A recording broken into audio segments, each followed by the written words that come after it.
이 아파트들이 점진적으로 이렇게 상승하는 것이 좋은 것인지, 때로는 어떤 분들은 이제 지금 아파트 값은 지나치게 고평가돼 있어 대한민국의 자본이 여기에 매달려 있으면 제조업에 투자가 되지 않느냐, 그렇기 때문에 안 되는 거다, 이렇게 판단하기도 하는데, 조정이 좀 필요하다고 보시는 건 또 아닌 것이죠. 글쎄 그게 뭐 얼마나 올랐느냐 얼마나 높으냐에 대한 게 사실 같지는 않은 얘기예요. 그러니까 우리가 이제 최근에 벌어졌던 그런 양상을 보게 되면 많이 올랐다고 이제 판단을 하는데, 실제 우리가 얻을 수 있는 가격 변동에 대한 정보라는 게 우리나라처럼 아파트 시세를 가지고서 그 가격 변동을 보는 나라는 없거든요. 그러니까 뭐 실거래가를 기초로 해서 가격 변동을 보는 게 그들만이 갖고 있는 정보의 어떤 기반이니까, 그런 같은 정보에 기초한 가격 변동을 보게 되면 우리나라 상당히 그렇게 높지가 않아요. 그리고 코로나 위기 이후에 초저금리 시기에 이제 20년 이후에 발생했던 그런 시기의 상승률만 보더라도 우리나라 특별히 더 많이 오는 건 사실은 아니에요.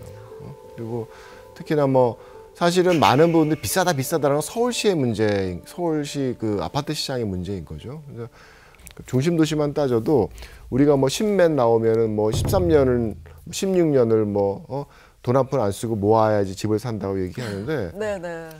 다른 나라의 대도시들의 중심 도시 권역만 따지면 거기도 그래요.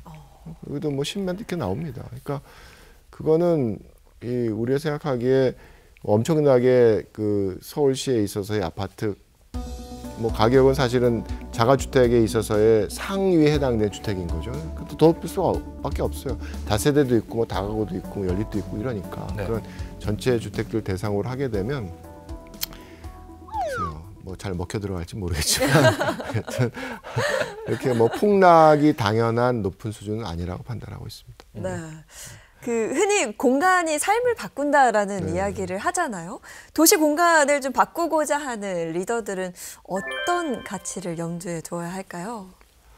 도시를 만들어 간다라는 게 이게 사실 구호로 되는 건 아닌 것 같아요. 그러니까 이제 제가 이제 도시 계획 쪽에 속해 있지만 사실은 경제적인 그런 그 이해를 통해서 도시를 해석을 하고 대안을 찾는 그런 입장이라서 도시라는 게 뭐 자족 도시여야 된다, 뭐랄까요, 지구 온난화에 대비하는 도시여야 된다, 뭐 이런 식의 이제 구호성의 얘기들이 있거든요. 아까 말씀드렸던 그린벨트와 관련된 그런 과거의 선택들도 도시라는 거는 성장의 한계가 있어서 적절한 규모 이상을 넘어서면 안 돼.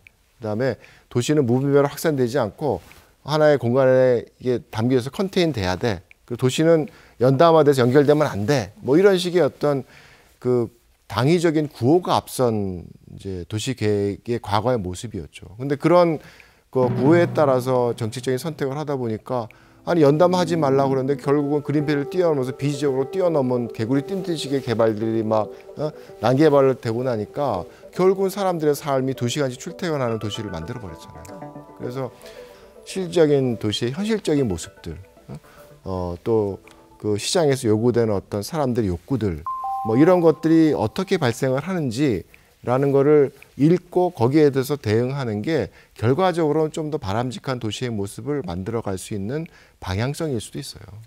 그래서 이제 제가 보는 가장 바람직한 도시는 주민들이 원하는 어떤 욕구에 대한 부분을 합리적으로 채워줘야 되는 거고, 그 욕구들이라는 게 다 틀리죠.